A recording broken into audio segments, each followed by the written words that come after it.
حضرت سیدنا حسن بصری رحمۃ اللہ علیہ کے دستے مبارک پر ایک ایسے کفن چور نے توبہ کی جس نے سینکڑوں کفن چرائے تھے۔ حضرت سیدنا حسن بصری کے پوچھنے پر اس نے 3 قبر کے پر اسرار واقعات کیے، تو اس نے کہا کہ ایک بار میں نے ایک قبر کھودی تو اس میں ایک دل ہلا دینے والا منظر تھا۔ کیا دیکھتا ہوں کہ مردے کا چہرہ سیاہ ہے، ہاتھ پاؤں میں آگ کی زنجیر ہے اور اس کے منہ سے خون اور پیپ جاری ہے۔ اس سے اس قدر بدبو آ رہی تھی کہ دماغ پھٹا جا رہا تھا۔ یہ خوفناک منظر دیکھ کر میں ڈر کر بھاگنے ہی والا تھا کہ مردہ بول پڑا، کیوں بھاگتا ہے؟ آ اور سن کہ مجھے کس گناہ کی سزا مل رہی۔ میں مردے کی پکار سن کر کھڑا ہو گیا اور ہمت کر کے قبر کے قریب گیا، اور جب اندر جھانکا تو میں نے دیکھا کہ عذاب کے فرشتے اس کی گردن میں آگ کی زنجیریں باندھے بیٹھے تھے۔ میں نے مردے سے پوچھا، تو کون ہے؟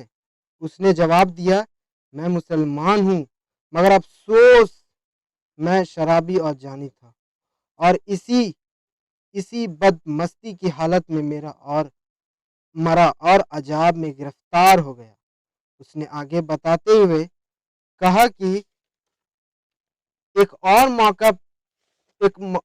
موقع پر جب کفن چرانے کی غرض میں نے قبر کھودی تو ایک کالا مردہ جوان نکالے کھڑا ہو گیا۔ اس کے چاروں طرف آگ لپک رہی تھی، فرشتے اس کے گلے میں زنجیریں باندھے کھڑے تھے۔ اس شخص نے مجھے دیکھتے ہی پکارا، بھائی میں سخت پیاسا ہوں، مجھے تھوڑا سا پانی پلا دو۔ تو فرشتے نے مجھ سے کہا، خبردار اس بے نمازی کو پانی مت دینا۔ پھر میں نے ہمت کر کے اس مردے سے پوچھا، تو کون تھا اور تیرا جرم کیا ہے؟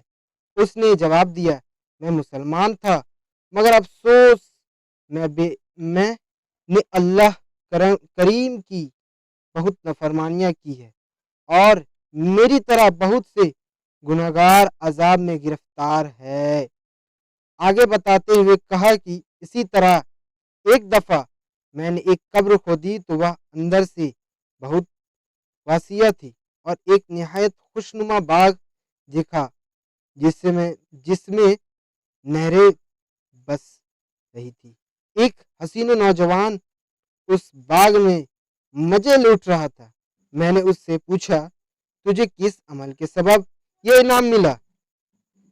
تو وہ بولا، میں نے ایک وائس سے سنا تھا کہ جو شخص عاشورے کے روز 6 رکعات نفل پڑھے، اللہ پاک اس کی مغفرت فرما دیتا ہے۔ لہٰذا میرے ہر سال عاشورے کے دن 6 رکعات پڑھا کرتا ہوں۔ سبحان اللہ، ماشاء اللہ۔